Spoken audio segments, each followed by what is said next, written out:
Commander Haiyan-Wu stood on the bridge of the human exploration vessel Unity. His hands gripped tightly behind his back as he watched the horrific battle unfold before them. Through the main viewport, brilliant flashes of pure energy collided, with writhing bioorganic weapons in a deadly dance that had been playing out for over 3,000 years.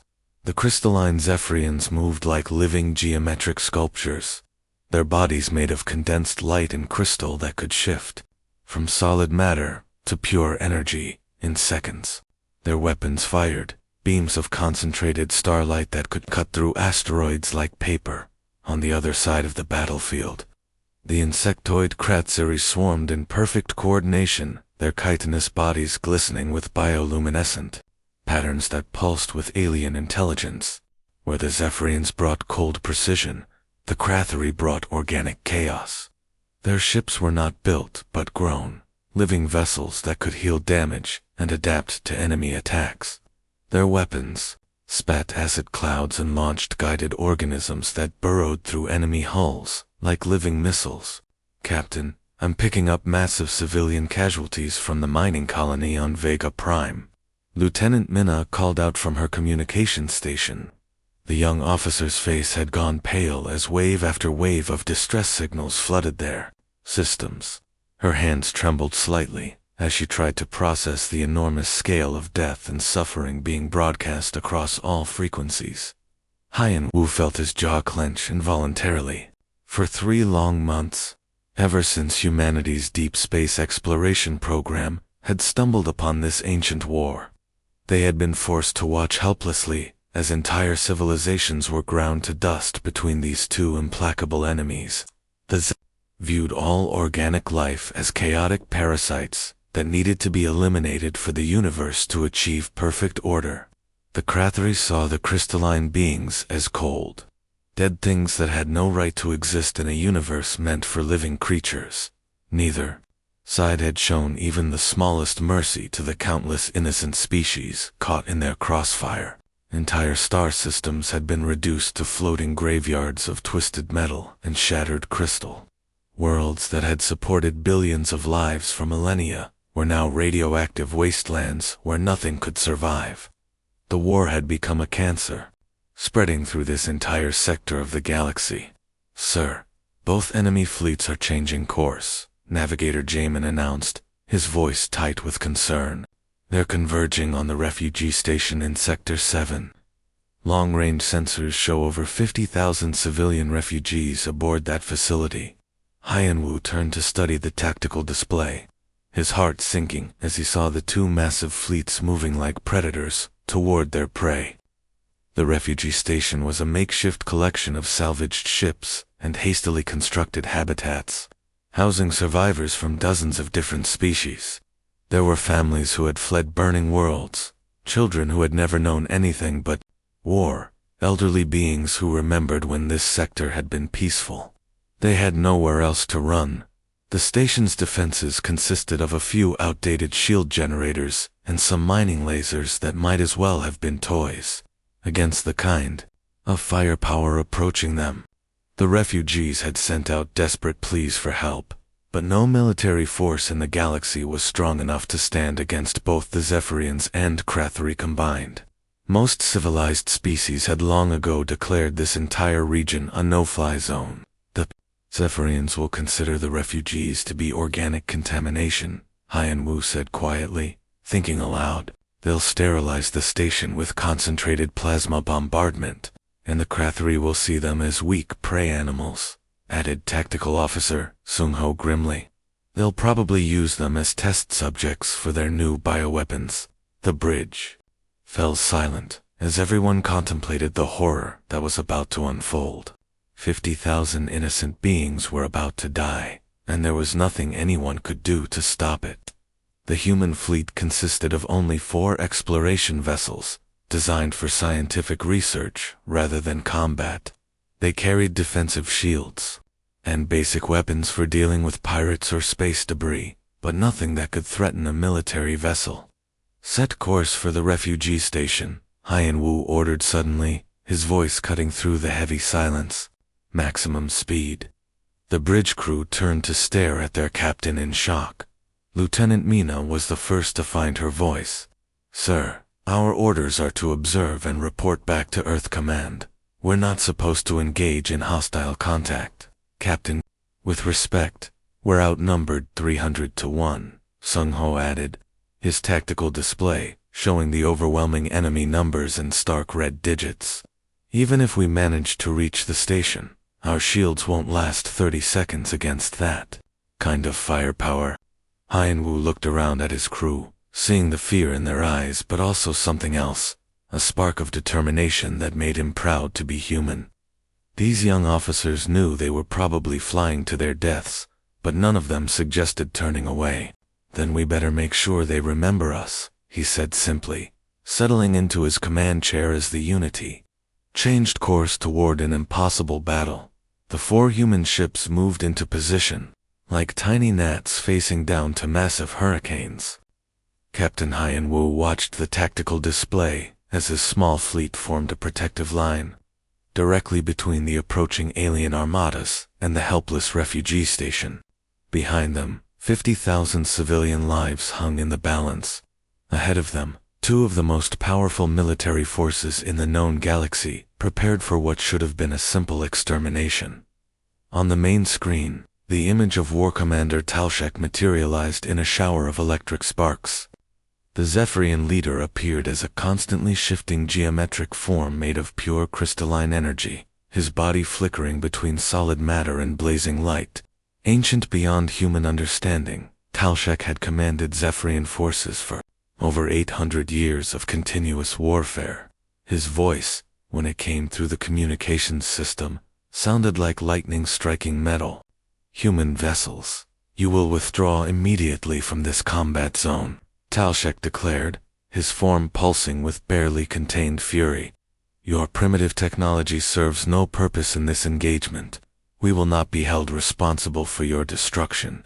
If you remain. Before Captain Hien-Woo could respond, Communications Officer Minha's station lit up with another incoming transmission. Sir, the Krathari fleet is also trying to contact us, she reported, her young face tense with worry. The image that appeared on a secondary screen was equally intimidating, but in a completely different way. Hive leader Vexmorth was a nightmare of scarred chitin and glowing, bioorganic weaponry. Her insectoid form stood nearly 3 meters tall, with 4 arms that ended in razor-sharp claws capable of tearing through battle armor. Acid scars covered her dark carapace, trophies from countless victories against Zephyrian crystal warriors. Her compound eyes reflected light like black diamonds, and when she spoke, her mandibles clicked with predatory hunger. Soft flesh creatures. You dare enter our hunting ground, Vexmorth hissed, her bioluminescent threat displays pulsing angry red across her exoskeleton. Leave now, or we will add your organic matter to our breeding pools. The prey behind you belongs to the swarm. Lieutenant Mina looked nervously between the 2 alien commanders on her screens, then turned to Captain Hien-Woo, with barely concealed fear. Both species viewed humans as nothing more than another inferior life form to be swept aside. The Zephyrians probably saw them as chaotic organic waste, while the Krathari likely considered them potential food or breeding stock.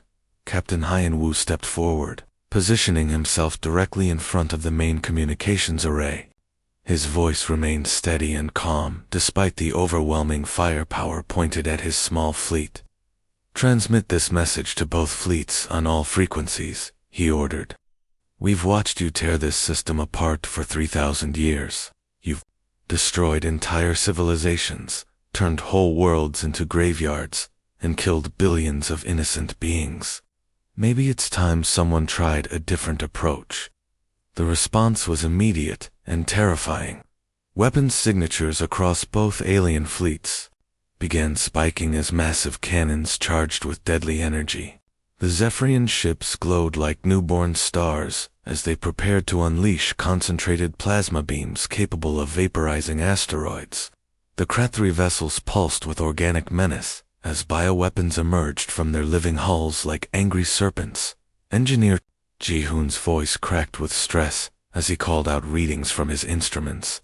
Captain, I'm detecting energy levels that could crack a moon in half. Even with our shields at maximum power, we won't survive 30 seconds under that kind of bombardment. The radiation alone will cook us inside our own ships. Navigator Jamin's hands hovered over his controls, ready to execute an emergency jump to hyperspace if their captain gave the order. Sir, we can still retreat. The refugee station has some basic shielding. Maybe some of them will survive the initial attack.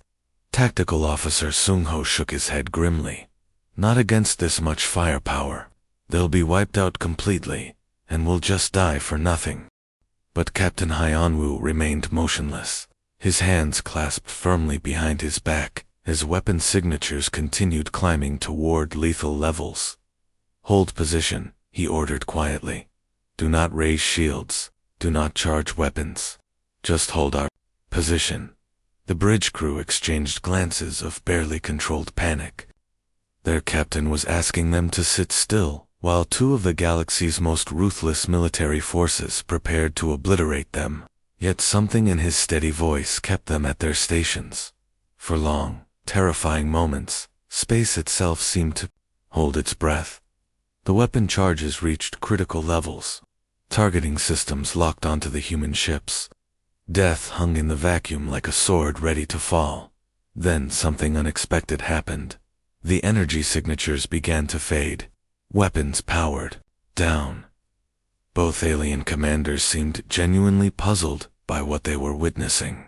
Sir, Lieutenant Minna reported with amazement clear in her voice. Both fleets are requesting direct communication channels. They want to talk. Captain Hyanwoo allowed himself the smallest of smiles as he watched two ancient enemies hesitate for the first time in millennia. Sometimes the best way to stop a fight is to stand right in the middle of it, he said quietly. The conference room aboard the human vessel Unity had been transformed overnight into something that could accommodate beings never meant to share the same space. Engineers had worked frantically to install crystalline energy conduits for the Zephyrian commander, while simultaneously growing bioorganic atmosphere processors to keep the Krathari leader comfortable. The result was a strange blend of technology that hummed with both electrical current and living pulse. War Commander Talshek manifested himself as a towering prism of pure condensed light, his crystalline form shifting between geometric shapes as he processed information. Standing nearly 4 meters tall, he cast rainbow patterns across the walls whenever he moved. His presence filled the room with a low electrical hum that made the hair on human arms stand on end. Ancient beyond measure, he had witnessed the rise and fall of entire civilizations during his 8 centuries of military command. Across the specially modified table, Hive Leader Vexmorth crouched on her powerful legs, her chitinous exoskeleton bearing the acid scars and battle wounds of countless engagements. Her forearms rested on the bioorganic surface that had been grown specifically for her comfort, while her compound eyes tracked every movement in the room. Organic tubes connected to ports in her carapace, feeding her the specialized nutrients her warrior metabolism required. She represented a hive mind of billions, yet sat alone among enemies. Dr. Yun-ji, humanity's finest diplomatic linguist, sat between these two ancient enemies with translation matrices spinning furiously around her. The devices worked not just on converting words between languages, but on bridging entire ways of thinking that had evolved along completely different paths. Sweat beaded on her forehead as she struggled to find common ground between minds that viewed reality itself in fundamentally different ways. The concept you are attempting to express does not translate directly into our understanding, she explained patiently to Talshek, whose crystalline form had been flickering with frustrated energy bursts. In human terms, we call this idea compromise. It means finding a solution where both parties give up something to gain something else. Vexmorth's mandibles clicked sharply in what humans had learned was dismissive laughter. Weakness, she hissed, her bioluminescent patches pulsing with contemptuous orange light. The strong consume the weak and grow stronger. The weak serve the strong or perish. This is the natural law that governs all life in the universe. Her compound eyes fixed on Dr. Yunji with predatory intensity. Your species speaks of giving up strength voluntarily. This is why you are small and soft. You have forgotten the way of survival. Jiangsu, Dr. Yunji's young research assistant, looked up from his tablet where he had been frantically searching through historical databases. Actually, our species believed exactly the same thing for most of our existence, he said quietly. We fought wars that lasted entire generations, sometimes centuries. We were convinced that complete victory over our enemies was the only path to true security. Talshek's crystalline form shifted to a deeper blue hue, indicating increased attention. In Zephyrian body language, yet your species data indicates you achieved unity across your entire world. Your records show no major conflicts between human factions for over 200 of your years. How is such an impossibility achieved? Dr. Yunji leaned forward slightly, choosing her words with extreme care. We learned, through much pain and many terrible mistakes, that our greatest strength came not from defeating our enemies completely, but from finding ways to turn them into allies. It took time, sometimes generations of careful work, but eventually, we discovered that what we thought were irreconcilable differences were often complementary strengths. She gestured to Jiangsu, who pulled up holographic displays showing Earth's history. Our Asian and European peoples fought for centuries, each convinced the other was fundamentally inferior. Our different religions declared holy wars, certain that only one could be correct. Our economic systems battled for dominance, believing that compromise meant weakness.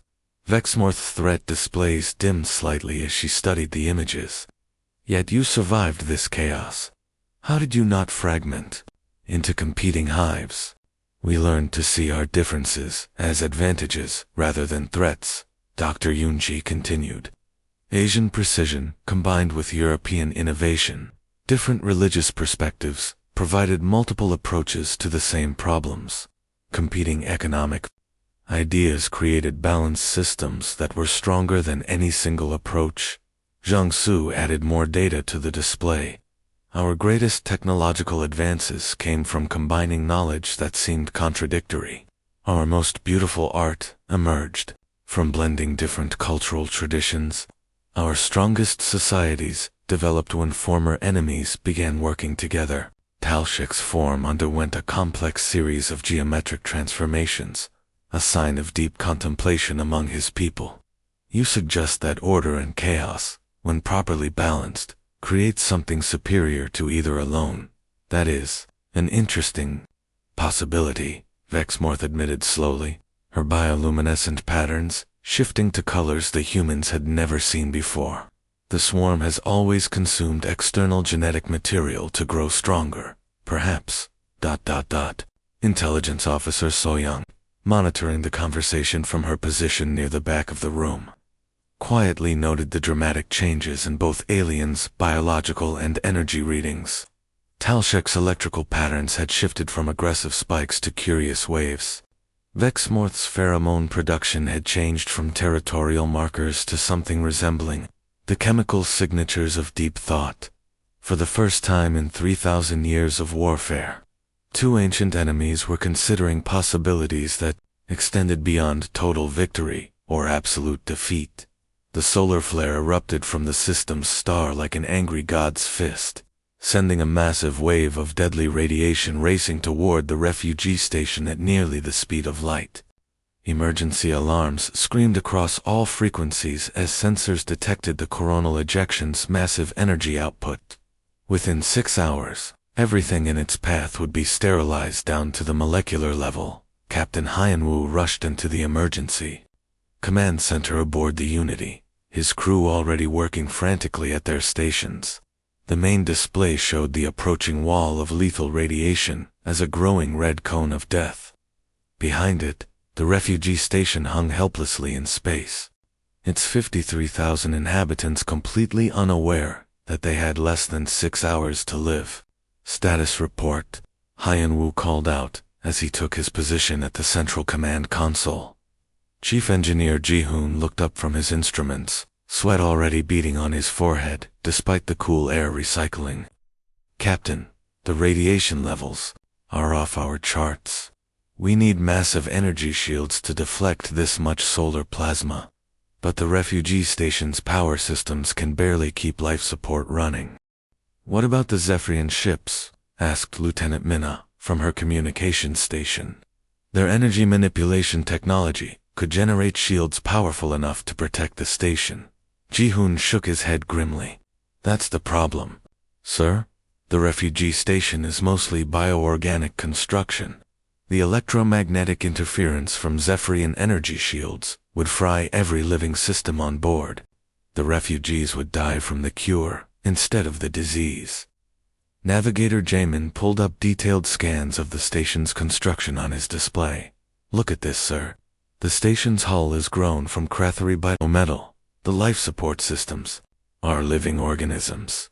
Even the computer networks are partially biological. Zephyrian energy fields would kill everything. The command center fell silent as everyone realized the terrible irony.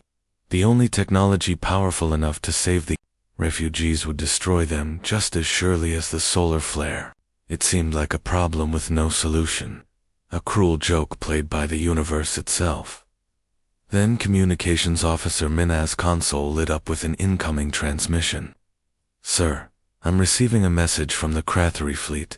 Hive Leader Vexmorth says her bioengineers have been studying the station's construction. They believe they can adapt the organic systems to absorb and redirect energy instead of being destroyed by it. Captain Hyan-Woo felt a spark of hope. That could work. Can they implement the modifications in time? That's the problem, sir, Minna continued, reading more of the transmission. The bioadaptation process requires precise electromagnetic calibration data. The organic systems need to know exactly what frequencies and energy levels they'll be facing. Only Zephyrian technology can provide measurements that accurate. The terrible irony deepened. The Krathari could save the refugees, but only if their ancient enemies helped them. 3,000 years of warfare had programmed both species to see cooperation as impossible weakness. Every instinct, every cultural tradition, every military doctrine told them that working together meant certain betrayal and death. For long moments, the command center was filled only with the sound of computers, calculating impossible odds, and the distant hum of life support systems. Then War Commander Talshek's transmission crackled through the speakers, his crystalline voice carrying tones the humans had never heard before. Hive Leader Vexmorth, the Zephyrian commander said slowly, as if each word caused him physical pain. We have analyzed the solar flare data. Your biological adaptation theory is scientifically sound. We require your biological protocols for energy absorption. Will you cooperate with Crystal Walker technology? The silence that followed seemed to last forever. Everyone in the command center held their breath, waiting for the Krathari response that would either save 53,000 lives or condemn them all to death. When Vexmorth's reply finally came, her clicking voice carried its own burden of historic decision. Crystal Walker, Talshek, your energy calculations must be absolutely flawless.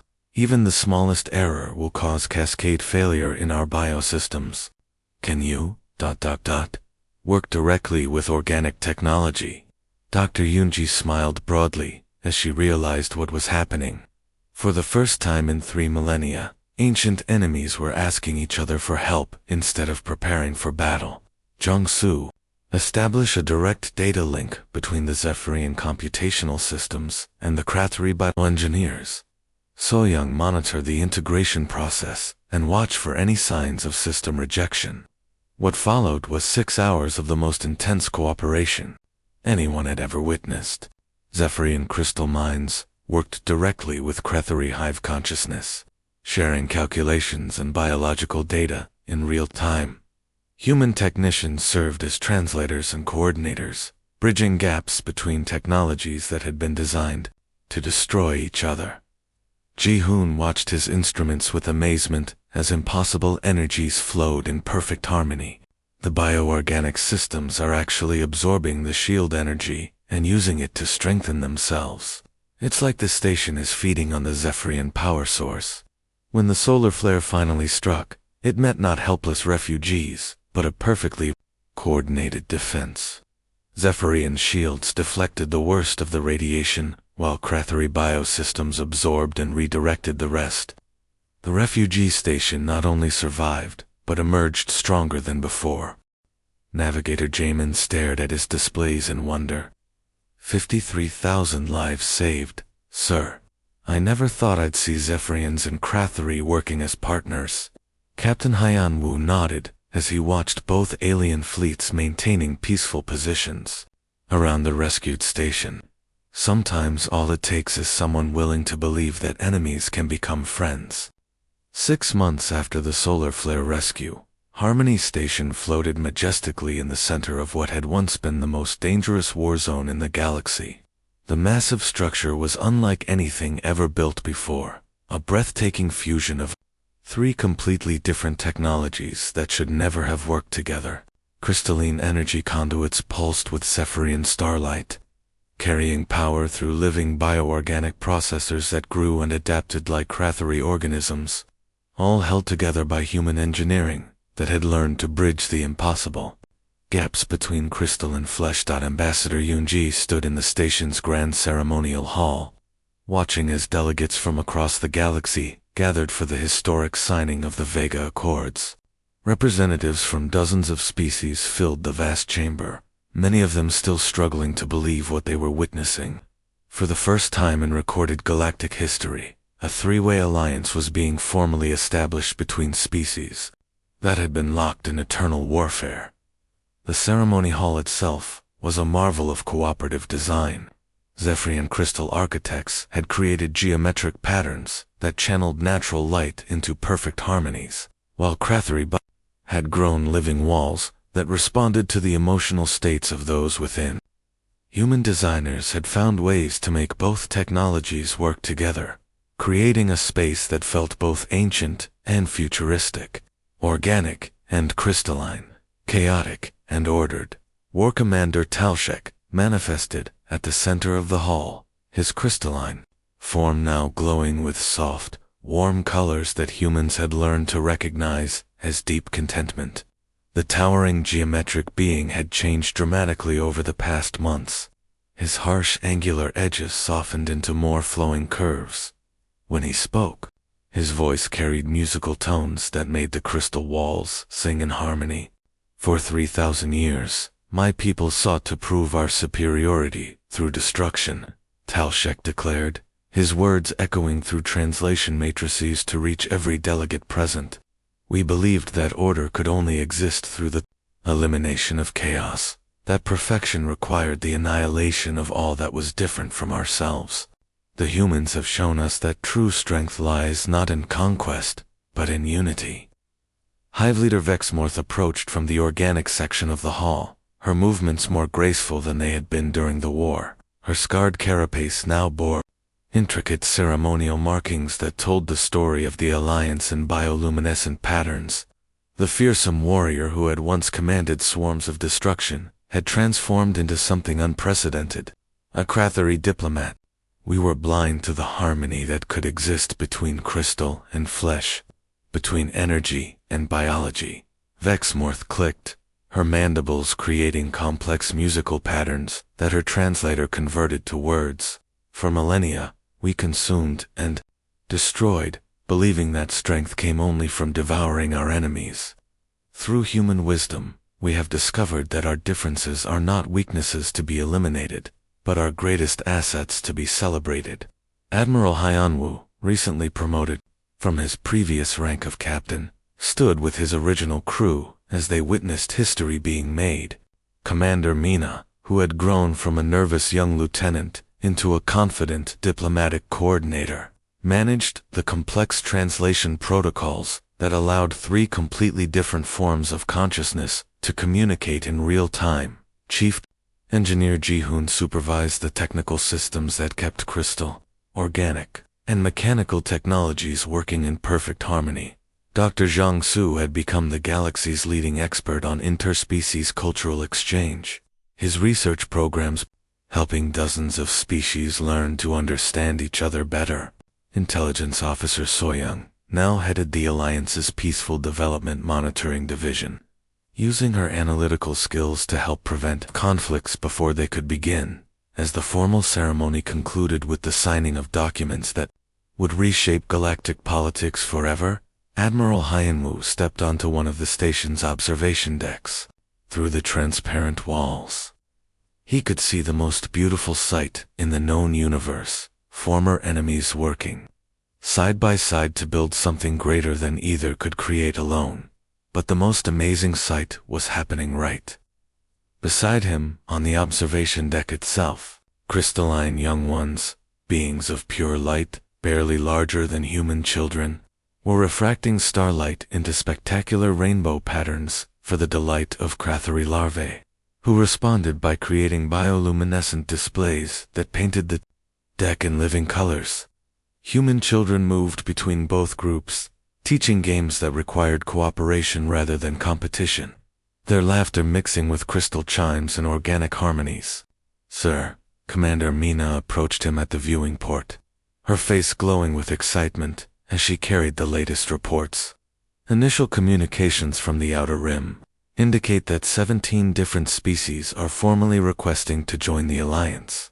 Ambassador stations across 3 sectors report they've never seen anything like this level of voluntary cooperation between different civilizations. Admiral Hyanwu smiled as he watched a human child help a young Crathery larva communicate with a crystalline being through a combination of gestures, bioluminescent flashes, and reflected light patterns. The children had figured out in minutes what adults had thought impossible for millennia. "Sometimes the greatest victory is not defeating your enemies," he said quietly, "but helping them realize they don't need to be enemies at all." In the distance, visible through the station's great windows, the first jointly constructed world was taking shape. Crystal spires rose alongside bioorganic gardens, while human cities spread between them in patterns that celebrated all 3 forms of architecture. It was a testament to what became possible when 3,000 years of hatred was transformed into the foundation for unprecedented peace.